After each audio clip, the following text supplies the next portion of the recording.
नमस्कार, आप देख रहे हैं द हिंदी समाचार ऑफिशियल और मैं हूं प्रतीक्षा। आज हम बात करेंगे दुनिया के सबसे लंबे समय तक कोमा में रहने वाले स्लीपिंग प्रिंस के बारे में। जी हाँ, बिल्कुल सही सुन रहे हैं आप।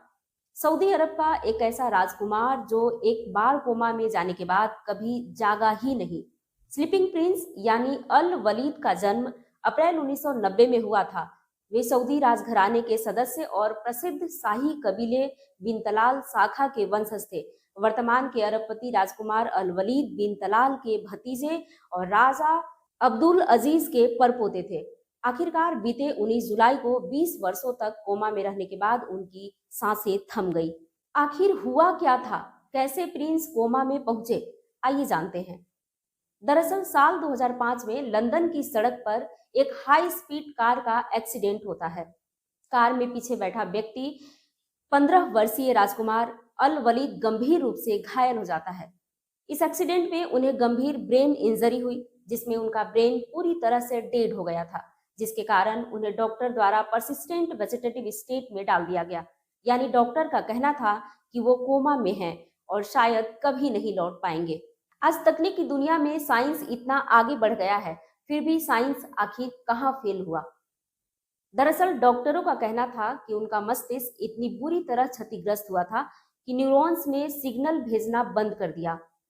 ईईजी द्वारा बार बार जांच में बहुत कम गतिविधियां होती पाई गई। प्रिंस का शरीर वेंटिलेटर, फीडिंग ट्यूब और 24/7 आईसीयू निगरानी पर 20 सालों तक निर्भर रहा। चिकित्सा विज्ञान को देखें तो डॉक्टर उन्हें जीवित रखने में सफलता तो पाए, लेकिन उन्हें होश में लाने में असफल रहे। अब तक ऐसी स्थितियों में किसी व्यक्ति के पूरी तरह सामान्य रूप से लौटने की संभावना लगभग 1% से भी कम मानी जाती है। साल 2019 और 2020 में उनका बॉडी में हल्का मूवमेंट देखा गया, जिससे डॉक्टर और उनके परिवार में एक आशा जगी। इस पर उनके पिता ने प्रतिक्रिया दिया कि हम अल्लाह की मर्जी से जीते हैं, अगर अल्लाह चाहेगा तो मेरा बेटा जरूर उठेगा। उसके बाद उन्होंने पब्लिकली हर साल अपने बेटे के लिए दुआएं और पोस्ट साझा की। यह मामला ऐतिहासिक इसलिए भी हो जाता है क्योंकि यह विश्व के सबसे लंबे कोमा मामलों में से एक है। इसमें विज्ञान, धर्म और मानव की जीने की इच्छा तीनों की टकराहट देखने को मिलती है।